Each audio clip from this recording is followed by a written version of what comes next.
Espera aí, acabou, né? Então, assim, antes de adentrar no assunto, eu queria que você falasse um pouquinho sobre você, sua experiência, né, sua abrangência nessa área de avaliações, para que o pessoal que não te conhece ainda, que deve ser muito pouco, porque você já está Ah, que conhecido isso. dentro da internet, aí, pela sua capacidade, pela a sua articulação, né, e é o bom desenvolvimento no assunto aí que chama a atenção, né? E aí fala um pouquinho sobre Bacana. você. Beleza, obrigado, Jefferson. Assim, eu tenho uma versão longa e a versão curta da história. Você falou sobre conhecer esse Brasilzão. Eu sou baiano, de Santo Amaro, 80 quilômetros de Salvador. De lá, passei pelo Pará, morei em Marabá, passei pelo Tocantins, lá em Araguaína, passei pelo Maranhão, em Imperatriz, voltei para a Bahia, mais para o oeste baiano, e hoje estou em Maceió, aqui em Alagoas, né? Eu olho da janela aqui, vejo esse marzão, coisa chata, É coisa ruim, né? mas Cheirinho é bem de, bacana. cheirinho de maresia, né? É. E assim, quando eu estava no Pará que eu entrei, né, fiz o concurso público para uma instituição financeira e foi lá que eu tive o primeiro contato com a avaliação de imóveis. E aí foi treinamento atrás de treinamento, gostei muito da área, do mercado imobiliário, de habitação. Fiz uma pós-graduação, né, nessa área de perícias, auditoria e avaliação de imóveis. E senti essa necessidade, eu preciso compartilhar esse conhecimento, preciso falar mais sobre isso.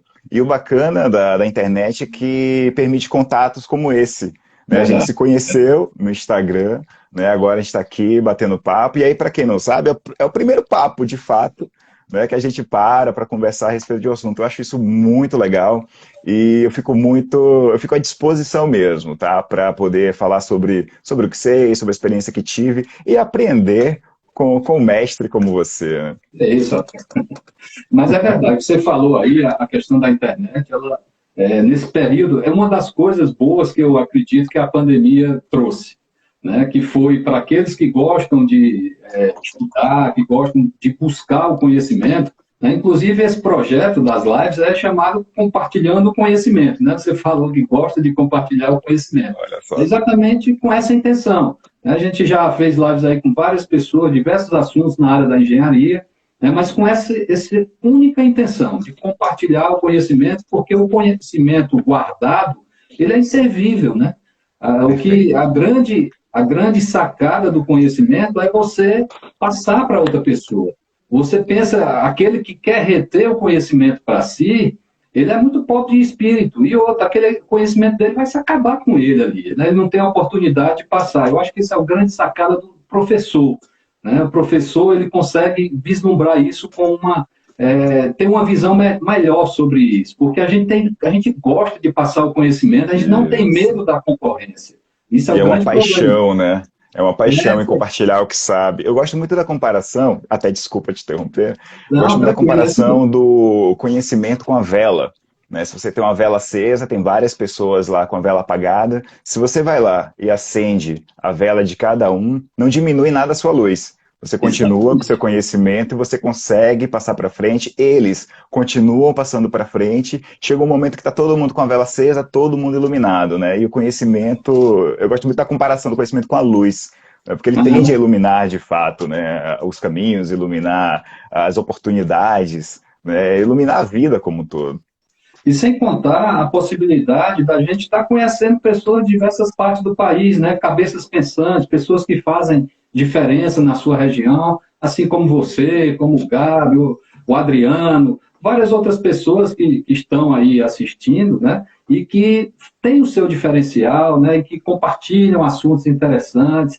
Isso é que é o grande mote do Instagram, né? Eu acho que ele veio para isso mesmo, a gente aproveitar de uma forma legal, né? E é isso que nós vamos tentar fazer hoje. Né? Vamos abordar um assunto que é extenso, né? Um assunto que é polêmico também, né? Que tem muito pano para manga aí, mas a gente tentar dar uma abordagem sobre esse contexto da pandemia, que é um mistério, é um aprendizado para todos nós. Né? Então, eu vou fazer assim, uma breve contextualização e queria ouvir assim, um pouco o teu comentário a respeito, né? Sobretudo no que diz no que tange ao mercado imobiliário.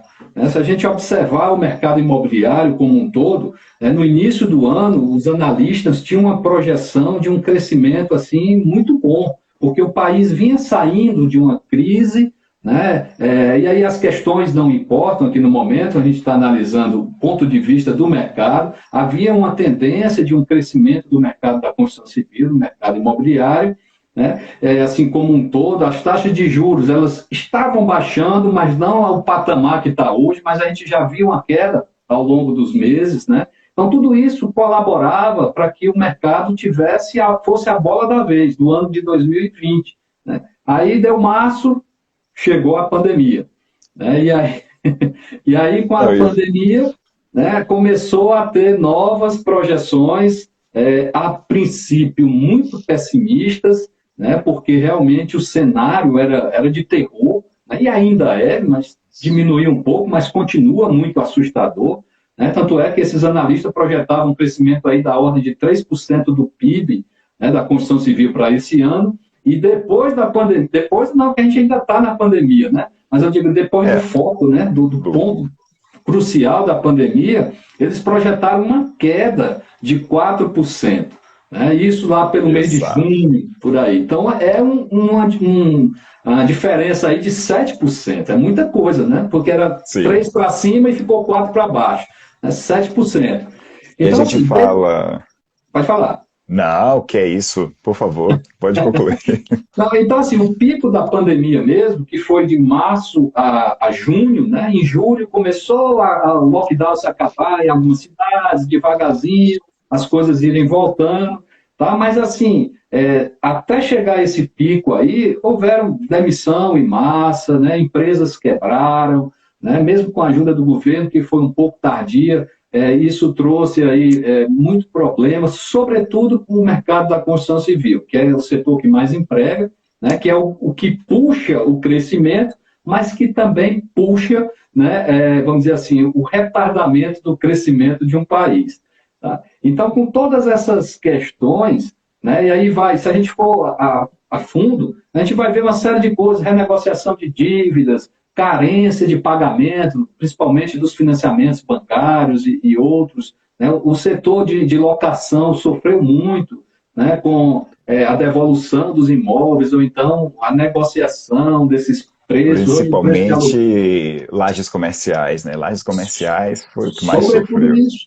E aí o que a gente vê em lajes comerciais, o que aconteceu muito foi que algumas empresas, elas acabaram criando um formato, né, de trabalho, teletrabalho, e não voltaram mais. Porque não pretendem voltar. Não pretendem voltar. Viram que deu certo, né? Claro que não são todos os setores, né? Porque tem setor que ainda é necessário o olho no olho, a conversa para o negócio fluir. Mas, via de regra, né, isso trouxe mudanças drásticas, né? Drásticas do ponto de vista de alterações assim, bruscas mesmo, que nem sempre são negativas. Tá? Então, assim, diante desse cenário todo aí, né, qual é a análise que você faz, como você trabalha num banco de financiamento, né, qual é a visão que você tem do mercado nesse período, né, até os dias de hoje? Vai um breve resumo. Perfeito. Tem que ser breve mesmo, né? Porque tem pano para manga. Porque isso tudo começa lá, né? 2014, né, com a crise, a construção civil. Não dá para falar de habitação, né, de mercado imobiliário, sem falar da construção civil como um todo. E eu tenho conversado com muitos construtores, muitos empresários. Se minha imagem ficar deslocada, você me avisa, porque eu não estou ouvindo a minha, tá bom? Tá legal, o som também. Tenho falado com eles e assim, a recuperação do mercado foi lenta. Estou falando antes de 2020 ainda. A gente estava em recuperação lenta, mas recuperando, com otimismo alto, já estava saindo de patamares negativos, né, para crescimentos positivos, e assim, de fato, como você falou sabiamente, 2020 era o ano da reviravolta. Né? 2020 era o ano que as construtoras iam iniciar com força total, e iniciaram, inclusive, com vários lançamentos, e em março, meados de março, veio a pandemia. E o que provocou uma queda brusca foi o pânico. O pânico instalado, aquele medo, uma coisa diferente, o que está acontecendo? Primeiro, você não acredita. Depois você pensar, não vai chegar aqui. O brasileiro pensou, não vai chegar aqui não, se chegar a gente dá um jeito, e veio chegando, veio se instalando, todo mundo com medo, lockdown, nas grandes capitais, né? Aqui em Alagoas não chegou a ter, que começou um pouco depois, começou de forma branda, eu acho que deu para conter o avanço mais forte. Hoje já estamos na fase azul, né? Está diminuindo o número de casos, e o comércio já abriu novamente. Mas a pandemia veio dando esse susto. Algumas obras pararam, construtores desistiram de fazer lançamentos, e aí já olhando com olhos do gerente que quer financiar uma construção, financiar um empreendimento. Todo mundo que tinha empreendimento para lançar, claro, não vou generalizar, né? Não é todo mundo, mas muitos construtores, né, muitos empresários seguraram. Opa, não é a época de lançar ainda. Os que já estavam executando, onde não teve lockdown, continuaram tocando suas obras, mas lançamento mesmo, eles seguraram. Então, houve sim uma redução inicial de propostas, né, uma redução inicial dessa oferta. Só que o que aconteceu? Né? Começaram a vir as medidas, os incentivos, a taxa Selic veio baixando, continuou baixando mais, chegou a 2,5%, 2,25%. Né? Era a menor taxa da história, desde a criação da Selic, e hoje estamos aí com 2% ao ano. Então, está muito fácil tomar crédito, né? O custo do dinheiro está menor, então as construtoras conseguem, né? Os investidores conseguem investir na construção civil, estão pensando em retomar o fôlego, alguns já estão retomando, inclusive, mas teve um impulso muito grande também na aquisição de imóveis. Aquele que não lançou na pandemia, com certeza está refletindo agora, porque os outros que continuaram ou lançando ou que continuaram produzindo seus imóveis estão vendendo. E, Jefferson, assim, surpresa minha, acredito que surpresa do mercado também, estão batendo recorde de vendas. E aí, como que isso é possível? Como que você bate recorde de venda de imóveis na pandemia? Eu fiz uma postagem meses atrás, logo que começou, né, a mudança desse cenário e a procura por financiamento, né, que estava assim, muito maior do que se esperava, e houveram muitos comentários dizendo que, baseado em quê? Isso não é verdade, isso é para vender. Não, aí eu ia explicar, né, todo o cenário, que na realidade a gente estava descobrindo o porquê. Né? E aí uma das causas, né, que a gente pode até elencar como por que aumentou esse financiamento. Né? Claro que a taxa de juros baixa é o grande...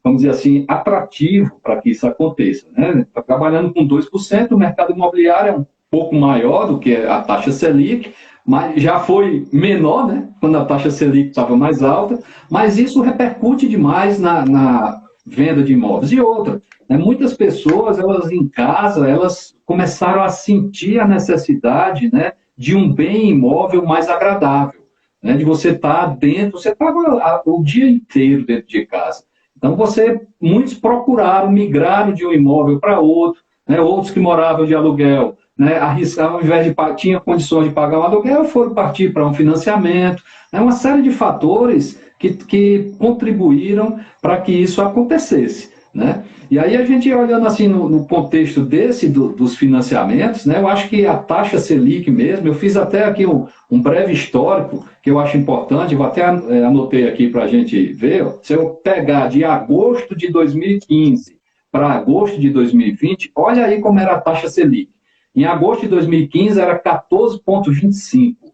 Em agosto de 2016 continuou 14,25. Em agosto de 2017, 9,25, já caiu. Agosto de 2018, 6,5. Agosto de 2019, 6. E agora, 2%.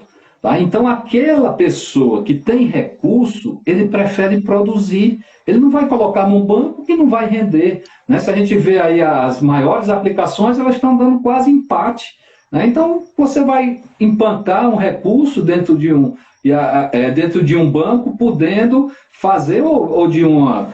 ações hoje também nem se fala, né? Porque sempre foi muito volátil, mas hoje está muito complicado você acessar em qual empresa você vai investir. Muita gente perdeu muito dinheiro em março, né? Alguns tinham uma carteira mais equilibrada, outros nem tanto. Quem investiu em ouro, né, e dólar segurou a onda.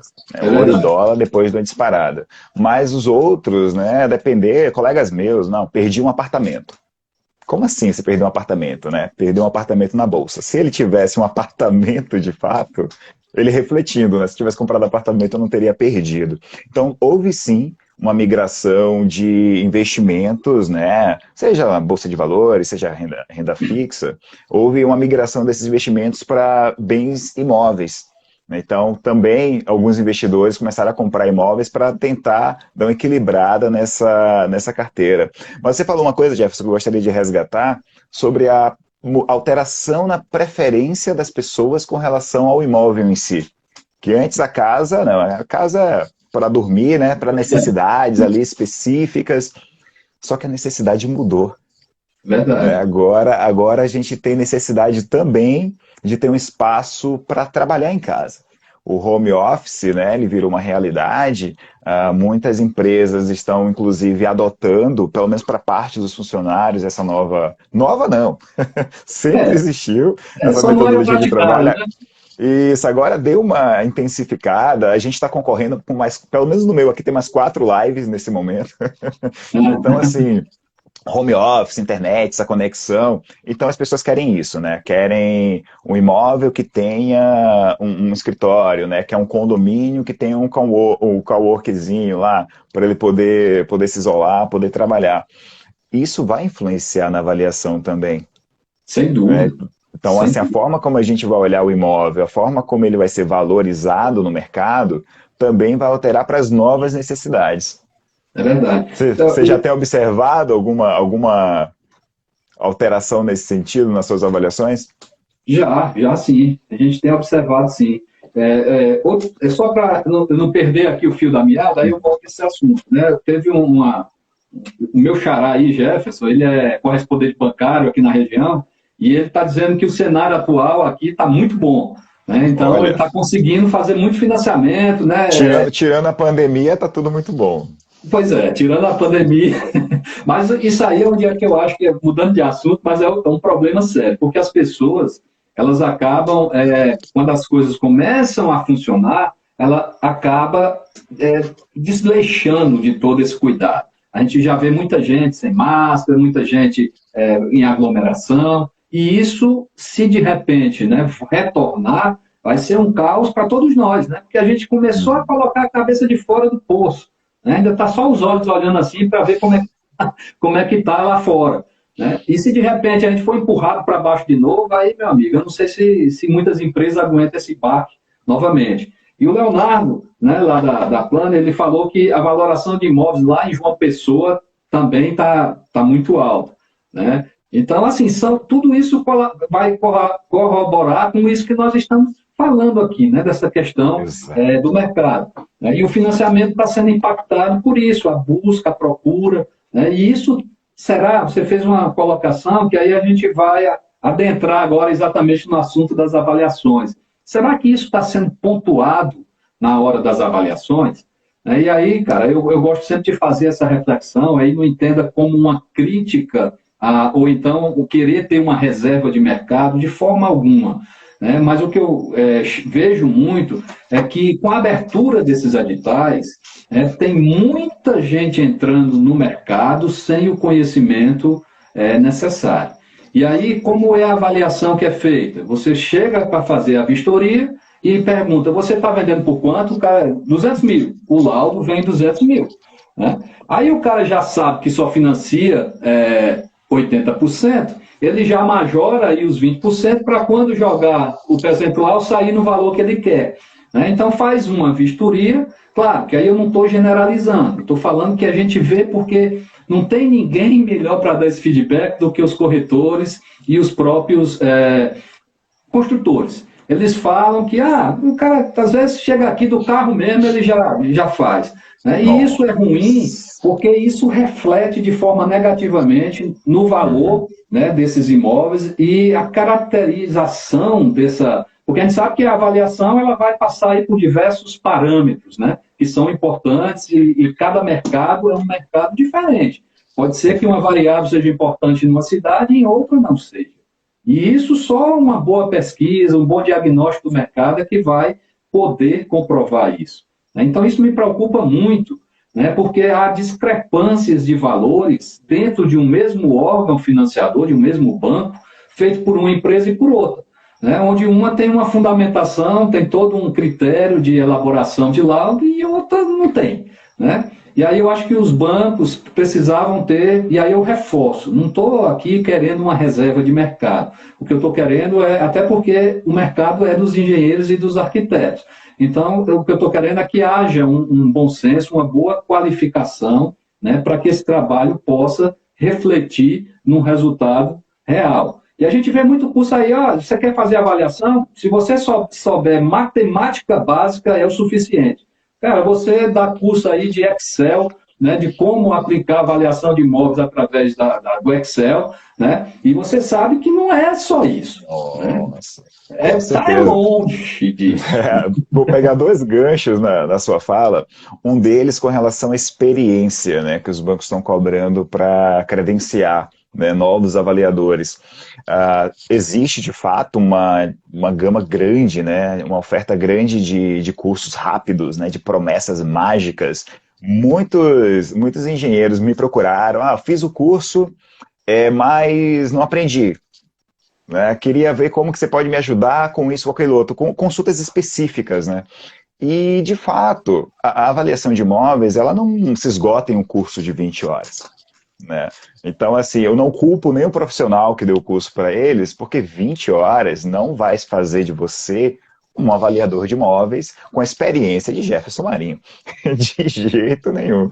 Então, tem que ter vivência, tem que ter sentimento de mercado, né? Primeira coisa que tem que ter, que você precisa conhecer o mercado onde você está inserido. Não você, mas o imóvel avaliando, né? A gente vai, como você mesmo disse, né? Tem variável que vai ser valorizada no mercado, que no outro mercado já não vai fazer tanta diferença. Se você não conhece o mercado que está inserido, você não vai nem conseguir definir as melhores variáveis logo de cara. Você vai precisar testar praticamente todas e verificar aquela que tem maior representatividade. O outro gancho é com relação ao Excel, né? Muitos se formam em operadores de software. E aí vai lá e aprendi a mexer, vou citar, não estou fazendo propaganda do software, tá? Mas vou citar o Sysdeia. Eu fiz o curso do Sysdeia, sei mexer, sou avaliador de imóveis. Aí ele coloca lá as variáveis, sai o resultado, para ele tá tudo certo, sem fazer verificação e tal. Por que eu gosto de ensinar pelo Excel? Porque você sabe, cada gráfico é você que tem que montar. Você vai escolher as variáveis do seu gráfico, a parte de análise da regressão linear múltipla, ela vai te dar um monte de número. Ele não vai analisar para você, o Excel não faz análise para você, ele faz a conta. Exatamente. O problema do software é esse, que o software já te dá analisado. Ele já vai dizer se passou, se não passou, se está alto, se está baixo, se o R quadrado é bom, se não é. Agora, se você joga no Excel, ele vai te dar um monte de número e agora se vira.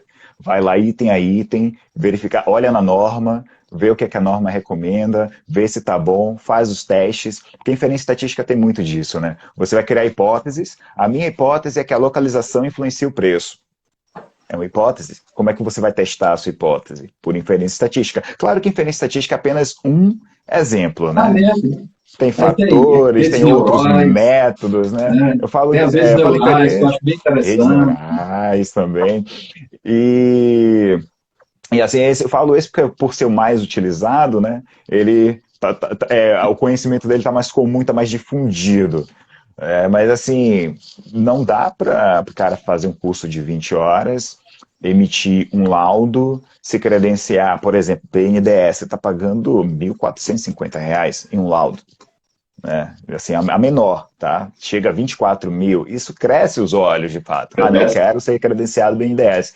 Eu tenho certeza que o crivo do BNDES vai ser muito mais apertado do que os outros bancos. Tem que ser. A demanda dele é menor, é específica e é volume, né? Ele vai demandar sempre em volumes grandes de avaliação. Então ele quer, de fato, os melhores profissionais trabalhando com ele. Então tem que se dedicar, tem que se aprofundar no tema, tem que conhecer a norma, tem que conhecer o mercado, tem que conhecer outros livros. O senhor foi professor, perdão. O senhor foi aluno do professor Rubens Dantas. Aquele livro Engenharia de Avaliações é muito interessante, então dá uma base muito legal. A Bíblia. Então, um avaliador de imóveis que não tem aquele livro de cabeceira, né, precisa estudar um pouquinho mais. Eu já tinha feito alguns cursos de inferência estatística, mas aquela história, feito com a utilização do software, né? E aí, como você falou, tem vários, a gente pode citar até alguns dos mais comuns, tem SysReg, o SysDel, o SysRen, que é do mesmo, né? Na realidade, eu não sei se você sabe, antes era o era SysReg, que era o Pele e o Serginho, os dois. Conheço SysReg. Os dois são da Caixa, né? Os dois são da Caixa. Aí eles se desentenderam, aí o Serginho colocou o TS SysReg e o Pele, a Pele Sistema com o SysRen e depois o SysDea, né? Que é o mais atualizado, né? Tem mais recursos, melhor dizendo. Tá? Mas assim, você é um operador de software, né? Claro que tem as análises, você vai vendo e tal, mas Rubens é aquele professor que vai para a lousa, para o quadro, e vai lá mostrar a equação do Excel, aí abre o Excel, aí você habilita lá a ferramenta para poder fazer, e aí você aprende de fato, entende. É claro que toda avaliação que a gente vai fazer, a gente não vai mais para o Excel porque perde tempo. Né? Mas para aprender, aí você vai para o software, mas seu poder de apuração da análise estatística, ela é muito mais profunda. Né? Eu lembro um caso aqui, só para explicar essa questão da hipótese. Né? A gente sabe que quanto maior o terreno, menor o valor por metro quadrado. Né? A hipótese é essa. Né? Mas numa determinada cidade, um imóvel comercial, e aí era um ponto comercial, né, a tendência, essa hipótese não foi comprovada. O que se comprovou era que terrenos maiores elevavam o valor unitário, né, não a área construída. A área construída continuava uma decrescente. Aumentava a área construída, diminuía o valor por metro quadrado. Mas quando eu usava a variável terreno, o valor por metro quadrado subia. Né? E aí eu fui investigar por quê. Né? E aí a gente viu que dentro daquele comércio, uma cidade pequena, né, a maioria dos comércios lá, de lojas e tal, elas tinham um grande comprimento, uma grande extensão de lojas, porque eles tinham uma área de vitrine, vamos dizer assim, uma área de acesso muito grande, era uma característica da cidade.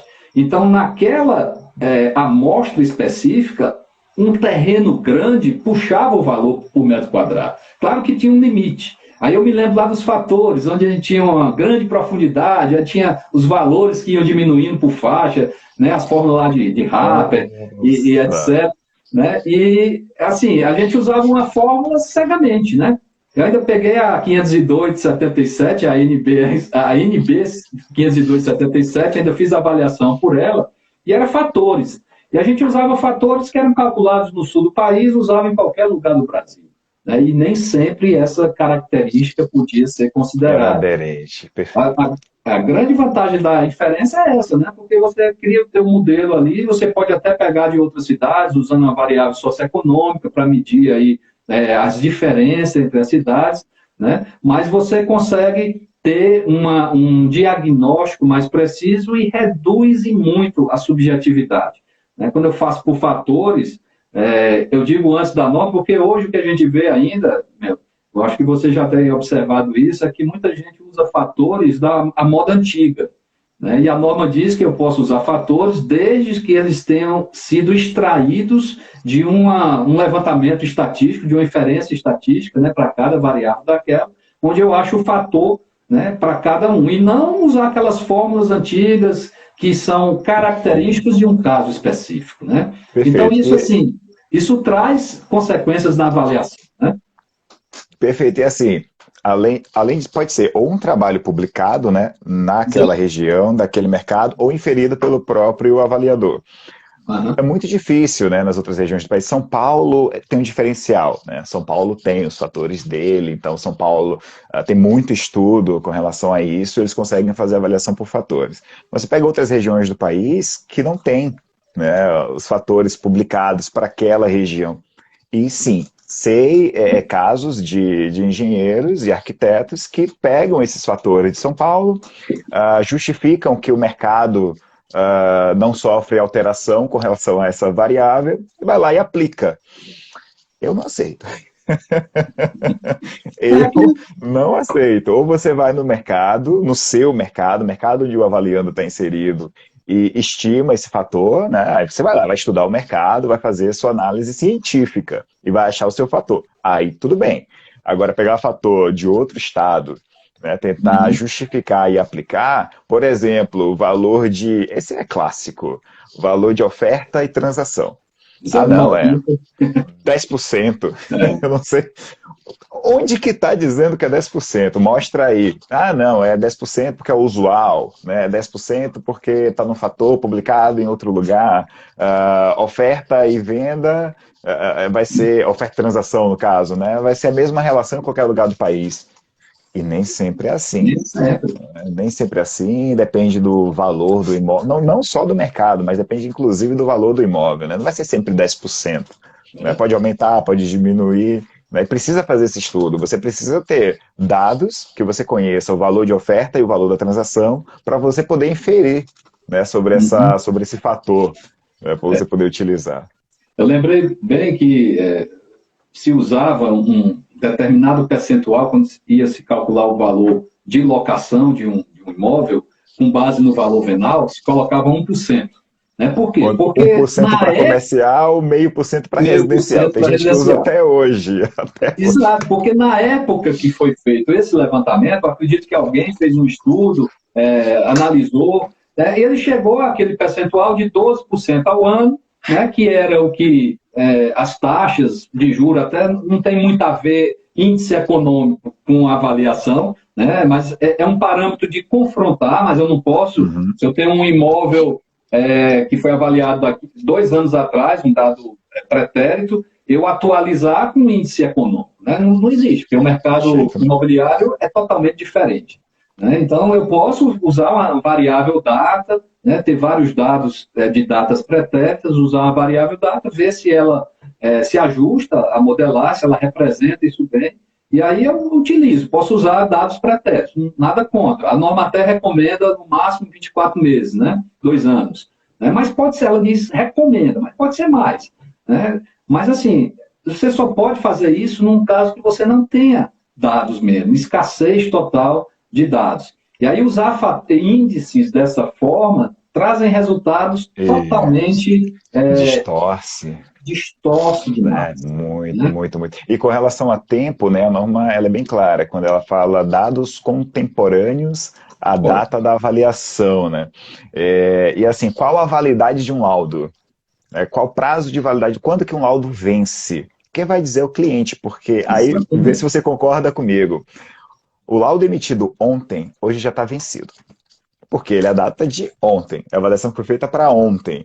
Não, mas no banco X ele aceita 6 meses. Ok, porque o cliente decidiu aceitar 6 meses. Entretanto, ele nunca perde a validade, porque ele vai ser para sempre o valor avaliado daquela data. Então, naquela data ele vai continuar. Daqui a 10 anos vai continuar sendo o valor avaliado naquela data. E isso é bem bacana. Eu não sei se tu se lembra, mas à luz da NBR 502, né, antiga, a NB, que não era nem NBR ainda, né, a avaliação tinha uma corrente que era univalente. O valor do imóvel era o mesmo, independente da finalidade da avaliação. Né? Com a NBR 14653, né, houve um consenso de que a corrente plurivalente predominou, porque a avaliação vai depender da finalidade. Né? E aí você diz, um mesmo imóvel pode ter mais de um valor? Pode. Isso vai depender da finalidade que você, de fato, por exemplo, um imóvel para seguro. Né? Então, eu tenho ali toda a edificação, né, que foi feita. Se houver um sinistro, eu tenho que receber um valor que seja equivalente para que eu possa reconstruir aquele imóvel. E o mercado, às vezes, não leva isso em conta. O mercado pode ser maior ou pode ser menor.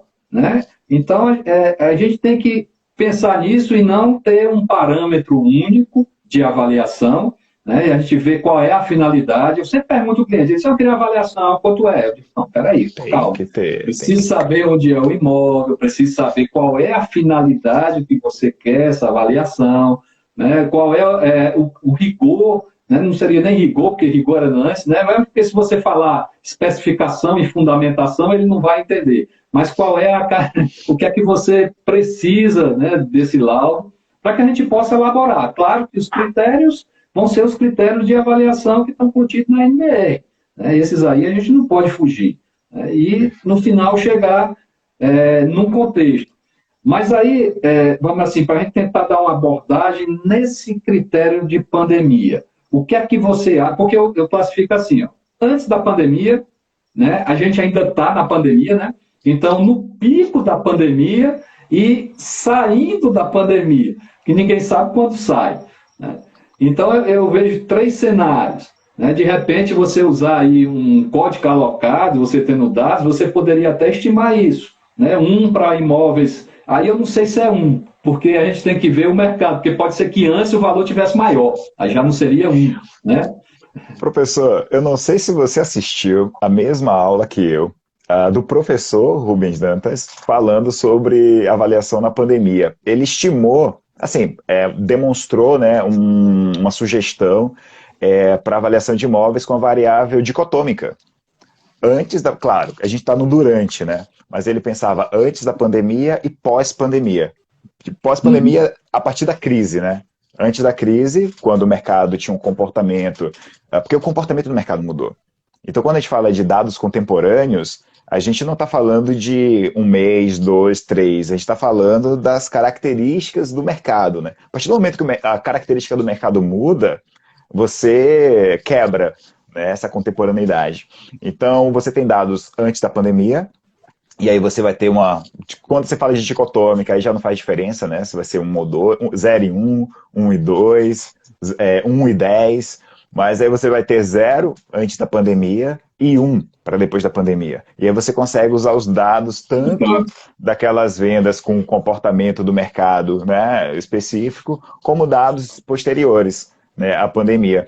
Claro que você já colocou um terceiro cenário. Aí com o terceiro cenário, né, não temos só 2, não dá mais para ser dicotômica.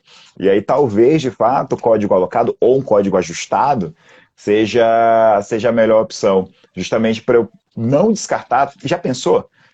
O trabalho que dá para a gente montar um banco de dados robusto, com diversas tipologias diferentes, toda sorte de imóveis, de vários bairros, municípios, tudo montadinho, bonitinho. Eu costumo falar que os dados são como nossos filhos, a gente não vai se livrar deles nunca, né? A gente quer os dados sempre ali. E aí vem a pandemia, olha, não, crise econômica, é disruptiva, você não pode mais usar esses dados aqui.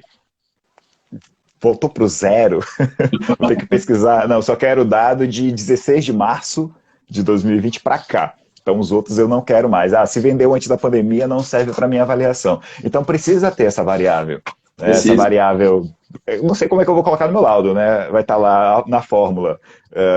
Mais 3 vezes pandemia, menos, e vem as outras variáveis, né? Mas, de fato, ela a gente vai ter que apresentar isso lá, então fica até a dica, eu não sei se tem avaliadores, acho que sim, né? Tem avaliadores assistindo a live. Se vocês ainda não colocaram essa variável no modelo de vocês, considere colocar. Hoje a gente ainda está na dicotômica, né? A gente está antes da crise, pega tudo que foi até 15 de março, e pós-crise, né, que meados de março para cá, porque aí a gente tem só 2 comportamentos. Claro que o mercado ainda está com aquela expectativa de voltar a crescer, né? Se ele estava caindo, ele ainda está, como você mesmo falou, né, colocando o olho para fora, já com aquela esperança, mas eu acho válido que tenha para não ter, para não distorcer, né, o valor do avaliando. Né? Durante a pandemia, durante o pico, né, como eu chamo de pico, a gente viu algumas dificuldades, o IBAP mesmo traçou algumas normativas da questão da avaliação, né, do ato da avaliação em si, né, da vistoria. Tá? Porque você não podia adentrar nos imóveis. Vistoria, né? Isso foi muito polêmico. Isso foi polêmico pra caramba. E ficou aquela história. Não, o avaliador faz a vistoria externa, né, e aí, por vídeo chamada, o proprietário pode mostrar o imóvel. Rapaz, eu acho isso muito complexo, porque ele vai mostrar aquilo que agrada, né? A gente olhando o imóvel, a gente olhando, passa despercebido alguma coisa, você em loco, quanto mais por uma videochamada, né? Você acha E que o aí, cara vai mostrar aquela infiltração no pé da parede? Vai pois passar é, direto. vai passar direto, ele não vai, e não tem como você ver tudo, né? E aí, assim, eu sei que alguns bancos, eles suspenderam os prazos, né? Diz, não dá para entrar, então pede uma dilação de prazo e etc, né? Para que não aconteça isso. Mas eu falei nisso porque eu acho que você já ouviu falar, isso foi só para trazer a reboque um tema mais polêmico ainda, que é antes da pandemia, que foi aquela resolução do Banco Central, acho que 4.754, de 2019, né, que ela dispensa, né, o perito, o avaliador, né, de fazer vistorias, ou seja, os bancos teriam um macro modelo que forneceriam esse macro modelo como é que se diz? Forneceriam não. Esse macro modelo seria o objeto da avaliação, pegava a escritura, alimentava com os dados e chegava ao valor do imóvel. Isso houve uma repercussão muito grande, né? Mas o Banco Central, até o momento, ele não revogou essa Com resolução. essa metodologia, daria para avaliar o imóvel pelo smartphone. Coloca os dados e sai o valor no aplicativo. Pois é, era por aí. A ideia era essa. Né? E como é que os bancos, no caso o banco que você trabalha, tem encarado isso? Porque eu reputo como um dos mais sérios e um dos... Não vingou. Nem vai, Não né, cara? vingou. A parte de macromodelo, quando a gente fala, na verdade, é só para reduzir um pouco o trabalho da montagem de modelo. Então, se você tem uma instituição financeira que tem diversas avaliações, né, espalhadas pelo país, né, que tem o domínio das transações, pelo menos que ele faz, e dos dados que os credenciados entregam para eles, eles conseguem fazer um macromodelo, né, um modelo com muitos dados, uma equação bem redonda, para que o credenciado use como subsídio. Isso não vai isentá-lo de fazer vistoria, de verificar o imóvel, de verificar também se aquele macromodelo é aderente ao imóvel que ele está avaliando. Pode ser que não seja, né? Pode estar dentro dos parâmetros. Olha, imóvel com área de 50 metros quadrados a 200, né? Colocar todos os... Tem que estar dentro desses limites para não extrapolar. Mesmo assim, pode ser que ele tenha alguma característica que faça dele diferente daquele mercado que o macromodelo está representando. Então, o avaliador ele precisa ter essa sensibilidade e esse bom senso para virar e falar para o banco, olha, o macromodelo não serve para o imóvel que eu estou avaliando, tá? Vou fazer o meu. Não, tudo bem, faz o seu, vai receber mais por isso, né? Porque ele teve que elaborar um novo modelo, mas essa aderência ela precisa ser montada. Agora, só colocar os dados do imóvel, já saiu o valor, não fazer a vistoria. Na pandemia, aí só voltando, de fato autorizou-se fazer vistoria apenas externa. Porque você não quer colocar em risco nem a tua equipe técnica, né, teu corpo técnico, nem o morador. Então, em caráter de exceção, né, porque a norma é clara. Né? Claro. Você não pode deixar de fazer vistoria. Não fez a vistoria, você não fez a avaliação. Os casos assim que antes da pandemia e durante permanece que e no caso o banco, eu vou citar aqui a Caixa, que a Caixa permite que você faça a avaliação sem vistoriar, mas com base, sem vistoria interna, vistoria externa, mas com base num laudo anterior, nos imóveis adjudicados, né? Por questões que a gente já sabe, já teve credenciado ameaçado de morte, eu mesmo já fui colocado as carreiras para fora, porque o cara, ele pensa que você vai ali tomar o imóvel dele, é como se você pegasse o imóvel, colocasse na carroceria do carro e fosse embora. Né? E ele não... Se bem que você é uma peça importante nesse processo. É isso que eu falo. Toda vida que eu tento, quando eu entrava, eu tentava esse convencimento.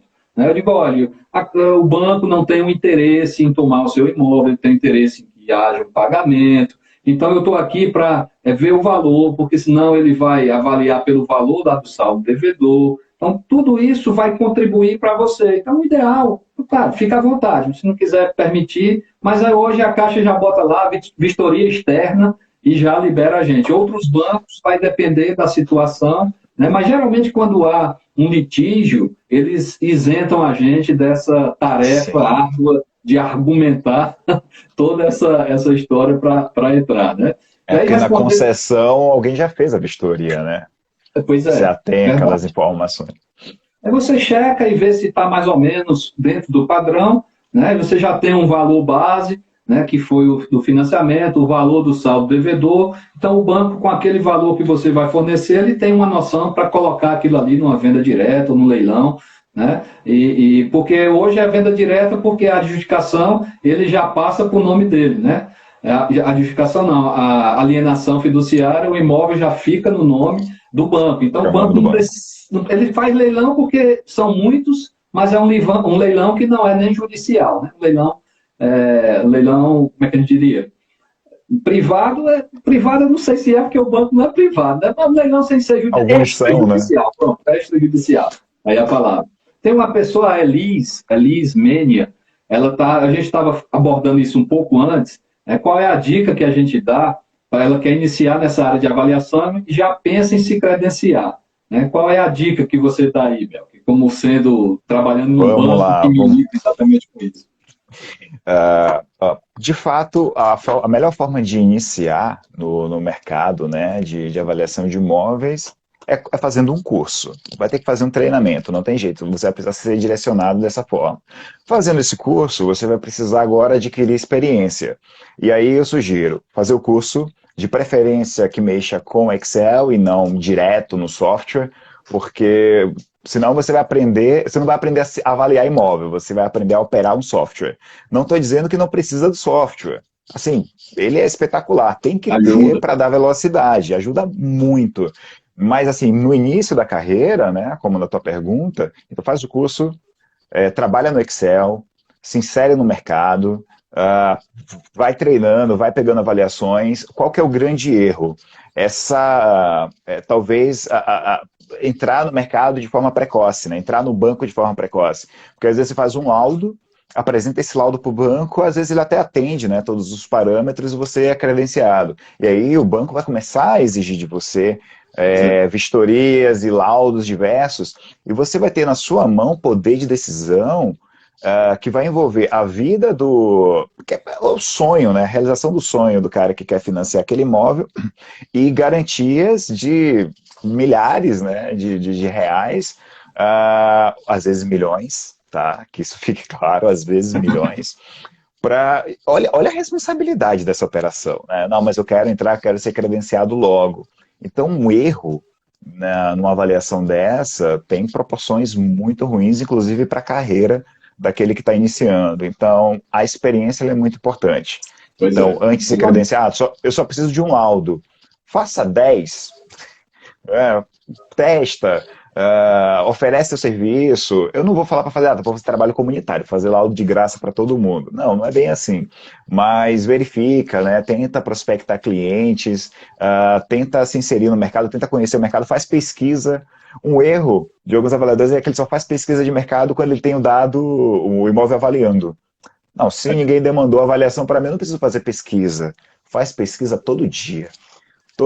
Quer começar? Já começa a sua pesquisa, monta seu banco de dados, Eu continua não posso, pesquisando. eu não posso ver uma placa de vende ou aluga, eu paro e tiro a foto, já anota ali o local, tiro a coordenada. A foto ela já vem com a coordenada, que aí já facilita, né? Deve ter acontecido com você, Jefferson. Ver uma placa de vende, se chegar perto, sorvete. Não, não sorvete, mas já tinha outra coisa lá que não era a venda do imóvel, né? Tem aqui, ó, a Patrícia Coelho, ela é uma investidora em imóveis, vamos dizer assim, Olha, que incorporadora, legal. tem uma grande construtora aqui na região do Cariri, ela e o irmão Felipe Coelho, é uma construtora de renome, aí você vê como um trabalho com credibilidade, o pensamento é totalmente contrário. As pessoas reclamam muito que os bancos são muito rigorosos, que os bancos cobram demais, vivem inventando regra. Quando eu vou, onde é que tem essa lei? Eu digo, olha, essa lei da Caixa, a lei do Banco do Nordeste. Eu digo, não tem lei de Caixa nem lei de Banco do Nordeste. A lei ou é o Código Civil ou a própria norma. Né? Os bancos têm os seus normativos que fazem Perfeito. alusão a essas leis. E tem que ser cumprida, essa é a boa engenharia. Né? Então, ela, né, que tem essa visão, ela já, o ponto de vista já é exatamente esse. A Caixa tem que ser mais rigorosa para proteger mais o mutuário. É uma questão de proteção. E é isso que Perfeito. eu digo para as pessoas. Cara, não, mas não sei o que. Cara, isso aqui é a teu favor. Né? Você está Isso. comprando um imóvel que poderia ser mais em conta. Né? Claro que a gente não vai adentrar, aconselhar, não comprar. Claro que não, porque não é o nosso papel e a gente é até proibido de fazer isso. Né? Mas, assim, numa vistoria, alguns pontos, eles são levantados, porque a gente tem que entrar mudo e sair calado. Né? Ninguém pode entrar, dar nenhuma informação nesse aspecto. Mas eu achei interessante essa visão de quem trabalha sério, a gente não podia esperar outro pensamento a não ser cobrar um Perfeito. rigor maior, né? Muito bom.